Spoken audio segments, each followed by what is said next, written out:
ආයුබෝවන් SLR Academy YouTube channel එකට ඔයාලව අදත් ආදරයෙන් පිළිගන්නවා. අදත් මම ඔයාලා එක්ක කතා කරන්න ආවේ ඔයාලට ගොඩාක් වැදගත් වෙන tips එකක්. ඉතින් මේකත් ඔයාලට වැදගත් වෙනවද කියලා බලන්න.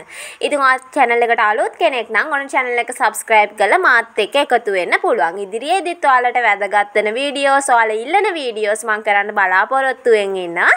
ඉතින් ඔයාලට මොනවා හරි වැදගත් වෙන video එකක් අවශ්‍යයි නම් පහලින් comment එකක් දාන්න. හරි අපි දැන් බලමු කොහොමද මේක කරගන්නේ කියලා. මේක ඔයාලා දැකලා තියෙනවා V-neck එකක්. නමුත් අපි මේක V-neck එකක් ආකාරයටම අපිට මහගන්න බෑ. මම ඒක ඔයාලට ඉදිරියේදී කියලා දෙන්නම්. මම මේක මුලින්ම කපා ගත්තේ ඔයාලා කරන වැරද්දක් ඔයාලට කියලා දෙන්නත් එක්ක මේ විදියට V-neck එකක් අපි මුලින්ම කපා ගන්නෙ නැහැ. ඒක මම ඔයාලට වීඩියෝ එක මැදදී කියලා දෙන්නම් කොහොමද කරගන්නේ කියලා. ඊට පස්සේ ඔයාලට කැමති කලර් එකකින් මෙන්න මේ විදිය පටියක් හදා ගන්න ඕන. මම අඟල් 3ක්ම 4 තමයි අරගෙන තියෙන්නේ. ඒ කියන්නේ අපි මේ පටිය මෙන්න මේ විදියට දෙකට නවා ගන්නවා. දෙකට නවලා මම මේක මැහුම් වාසි විදියට අඟල් භාගයක් තියාගෙන තියෙනවා. එතකොට මට මේ පටිය අඟල් 1ක්ම 4 තමයි මම අරගෙන තියෙන්නේ. ඔයාලටත් දැන් අඟල් භාගයක් මැහුම් වාසි වැඩි කියලා හිතනවා නම් මේක ඔයාලට 2.5ක් පළලට අරගන්න පුළුවන්. මේ වගේ දිග පළල ඒ දේවල් ඔයාලගේ නිර්මාණය අනුව ඔයාලගේ කැමැත්ත අනුව වෙනස් වෙනවා. ඒ හින්දා අනිවාර්යයෙන්ම අඟල් 3ක් ගන්න ඕනි, අනිවාර්යයෙන්ම අඟල් 2.5ක් ගන්න ඕනි කියලා නීතියක් නැහැ. ඔයාලට කැමති විදියට ඒ දේවල් වෙනස් කරගන්න පුළුවන්. ඉතින් මම මේ ගත්ත පටිය මේ විදිහට දෙකට කපා ගන්නවා. ඇයි ඒක දෙකට කපා ගන්න කියලාත් කියන්නම්. මේ දෙකට කපා ගනිද්දිත් ඔයාලා සැලකිලිමත් වෙන්න ඕනි දෙයක් තියෙනවා. ඔයාලා මේ පටිය අරගන්න ඕන. ඔයාලගේ මෙන්න මේ neck එකේ දිග බලලා එතන ඉඳන් අඟල් 1.5ක් එකක් විතර තව වැඩිපුර තියලා කපා ගන්න ඕන. ඒ කියන්නේ මෙන්න මේ සම්පූර්ණ දිග ඔයාලා මැනලා අරගෙන ඒකට හරියන විදියට තමයි මෙන්න මේ පටි දෙක කපා ගන්න ඕන. ඉතින් මුලින්ම මේ neck එක කපා ගන්න එපා. neck එක කපන විදිය මම වීඩියෝ එක මැදදී කියලා දෙන්නම්.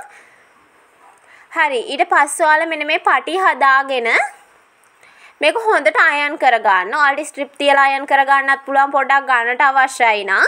මේක අයන් කරගන්න එක තුලින් අපිට ලේසියෙම මහන්න පුළුවන්. ඉතින් අයන් කරගෙන මේක මහන්න try කරන්න. හරිම ලේසියෙන් අපිට මේක මහ ගන්න පුළුවන්.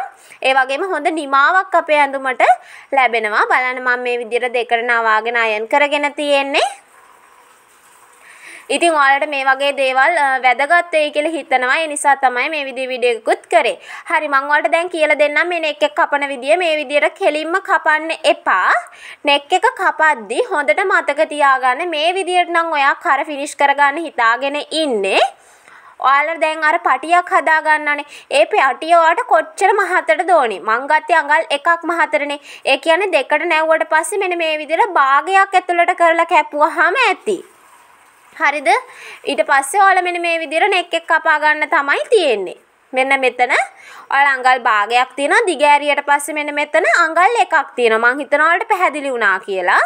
මෙන්න මේ විදිහට ඔයාලට අවශ්‍ය කරන ප්‍රමාණය තියාගෙන තමයි කපා ගන්න ඕනි ඔයාලගේ neck එක. ඊට පස්සේ ඔයාලා හදාගත්ත පටිය අරගෙන මෙන්න මේ අපි neck එක ආරම්භ කරන තැනට තියාගෙන මේ විදිහට මහ ගන්න ඕන. ඔයාලා තියාගත්ත මැහුම් වාසි ප්‍රමාණය. ඔයාලා අඟල් කාලයිද මැහුම් වාසි තියාගත්තේ, භාගයයිද මැහුම් වාසි තියාගත්තේ. අන්නේ ප්‍රමාණය මෙන්න මේ විදිහට මහගෙන යන්න. මේවයි කිසිම නීතියක් නැහැ. ඔයාලට කැමති විදියට මේ දේවල් කරගන්න පුළුවන්. මෙන්න මෙතන අවසානට එනකන් ඔයා මහ ගන්න ඕන. ඊළඟ පටියත් අරගන්න. පටිය අරගෙන හොඳ පිටපැත්තෙන් හොඳට මතක තියාගන්න මේ පටි දෙකම අපි මහ ගන්නේ හොඳ පිටපැත්තෙන්. මෙන්න මේ විදියට තියාගන්න. තියාගෙන මෙන්න මේ අපි ආරම්භ කරන තැන ඉඳන් තමයි මහ ගන්න ඕන. ඒක පටි දෙක මේ විදියට තමයි මහ ගන්නේ. අපි අර අඟල් භාගයක් ඇතුළට කපා ගත්තනේ. අන්නේ තැනේ ඉඳන් තමයි මේ විදියට අපි තියාගත්ත මැහුම් වාසි ප්‍රමාණය අනුව මේ විදියට මහ ගන්න ඕන. ඉතින් ඔයාලා හරිම ලේසි මේක කරගන්න. ඉතින් බලන්න කොහොමද කරගන්නේ කියලා. මෙන්න මේ විදියට දැන් මම මහගෙන තියෙන්නේ. බලන්න කරන දේ මෙන්න මේ විදියට ඔය ඇතුළට දාගන්න. ඔයා මහගත්ත පටි දෙක අපි අර කපාගත්ත අඟල් භාගේ සම්පූර්ණ අඟලක් අපි ඇතුළට කපා ගන්නනේ. අන්නේ ප්‍රමාණයෙන් ඇතුළට එන විදියට මේ විදියට ඇතුළට දාගන්න තමයි තියෙන්නේ. බලන්නකෝ. මෙන්න මේ විදියට. හරිම ලේසි.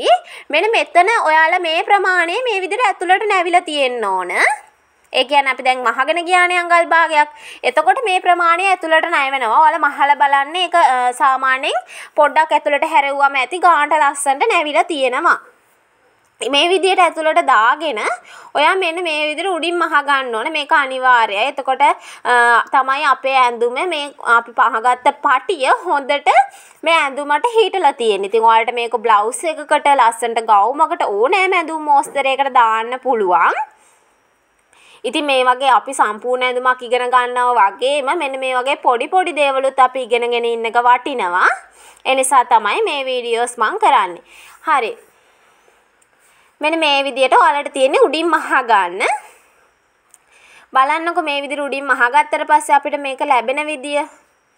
මේක හරිම ලේසි මහ ගන්න. මෙන්න මේ විදිහේ නෙක් එකක් තමයි අද අපි මහ ගත්තේ. හරි. ඊට පස්සේ තව වැඩ කටයුතු ටිකක් තියෙනවා කරන්න. මෙන්න මේ අපේ වැඩිපුර තියෙන කොටස් අපිට මෙන්න මේ විදියට කපලා ඉවත් කරගන්න පුළුවන්.